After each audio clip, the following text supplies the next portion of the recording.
bien, dernier objet de cette formidable semaine des X, un casque audio Bluetooth de chez Zelot. Quelque chose possible, merci le code barre. Batterie, pardon, je sais pas pourquoi ils ont mis un A à la fin.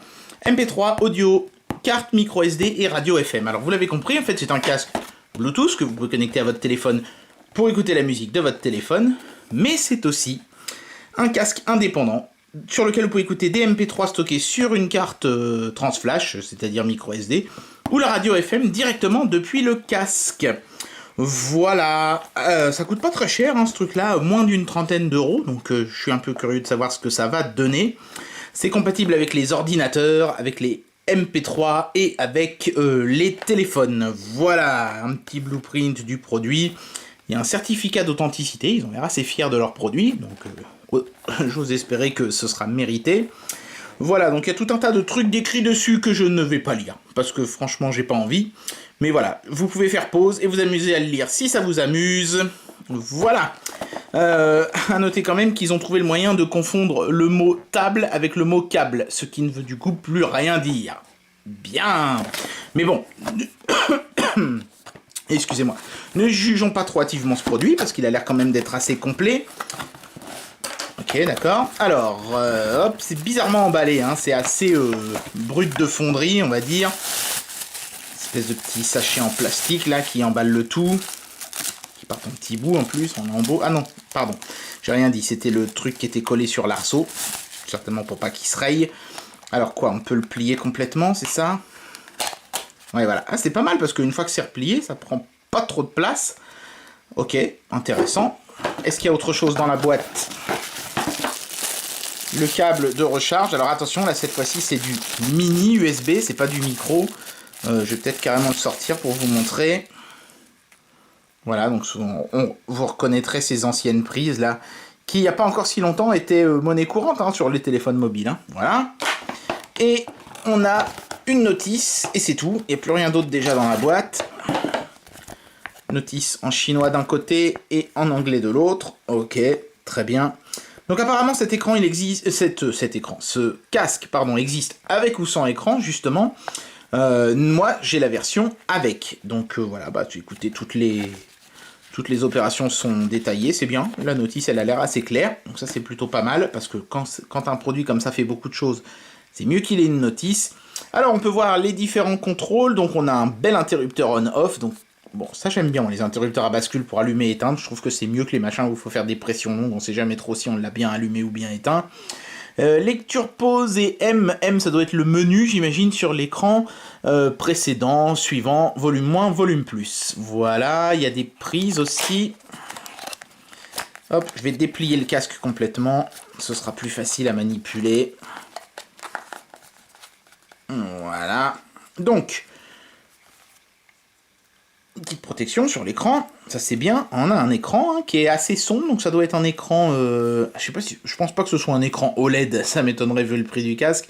Mais par contre, il doit être rétroéclairé, j'imagine. On peut voir en dessous de l'écran un bouton pour prendre les appels.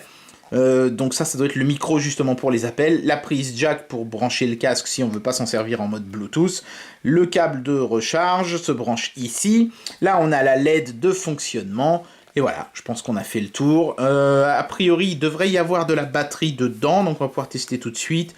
Le logo, Zelot, Bluetooth headset FM stéréo, radio MP3 player. Fouf. Bon, l'intérêt d'un casque comme ça, c'est de pouvoir écouter de la musique sans avoir de fil à la patte, ou sans avoir besoin de se traîner son téléphone avec soi, puisque on peut s'écouter la radio ou des musiques. Par contre, j'ai pas vu où est-ce qu'on mettait la carte transflash... ah voilà, c'est là, au ras du... Ah, c'est pas mal d'ailleurs, c'est pas idiot comme emplacement. Sauf que s'il pleut, si vous êtes en train de tondre la pelouse et qu'il se met à pleuvoir, faites gaffe que de l'eau aille pas se foutre là-dedans, parce que là, ça pourrait ruisseler comme ça le long du truc et aller couler là-dedans.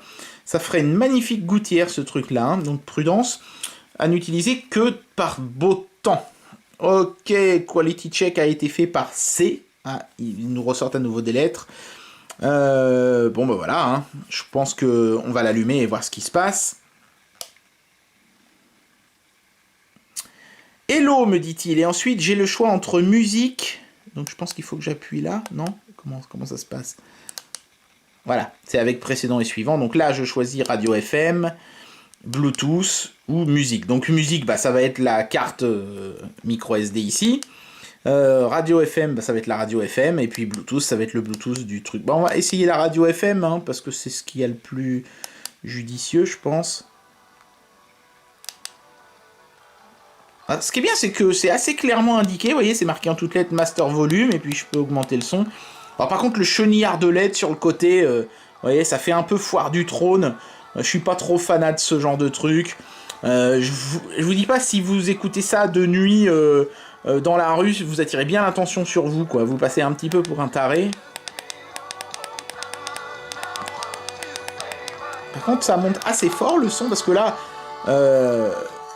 c'est supposé sortir pour vos oreilles, et vous voyez, on entend quand même assez clairement.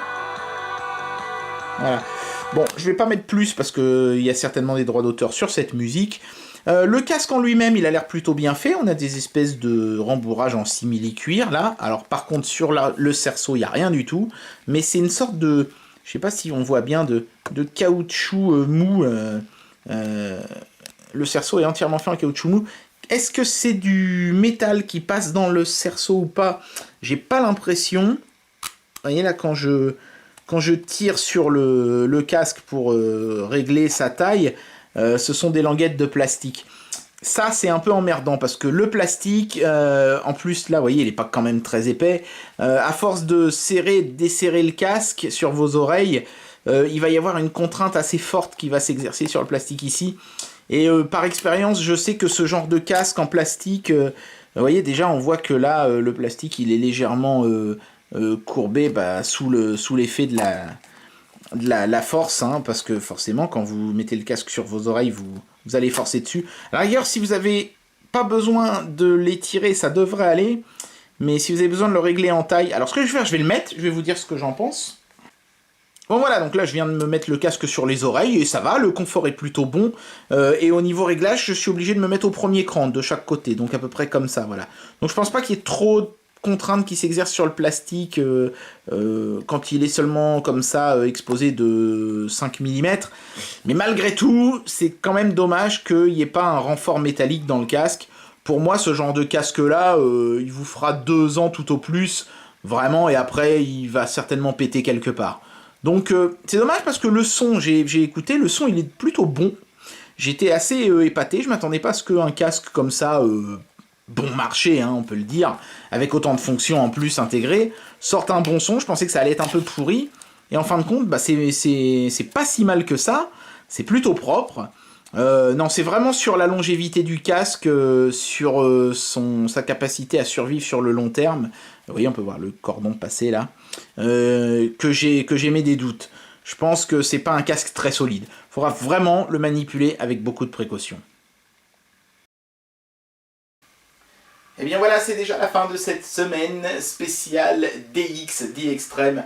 J'espère que la sélection d'objets que je vous ai montré vous aura plu. Prochainement, bien sûr, D-Extreme va m'envoyer des objets plus conséquents. Ça va être comme un petit peu toujours d'habitude, des smartphones, des tablettes, des téléphones, des smartwatches, etc. Enfin, on verra un petit peu ce qu'ils souhaitent m'envoyer. Normalement, prochainement, ils m'enverront un téléphone. Voilà, donc je voulais simplement commencer un petit peu avec un tel partenaire aussi vaste, en montrant justement une petite sélection d'objets moins conséquents, mais plus diversifiés. J'espère que c'était suffisamment rigolo et que ça vous aura plu. Moi, je vous dis à très bientôt pour un prochain test. Allez, tchuss!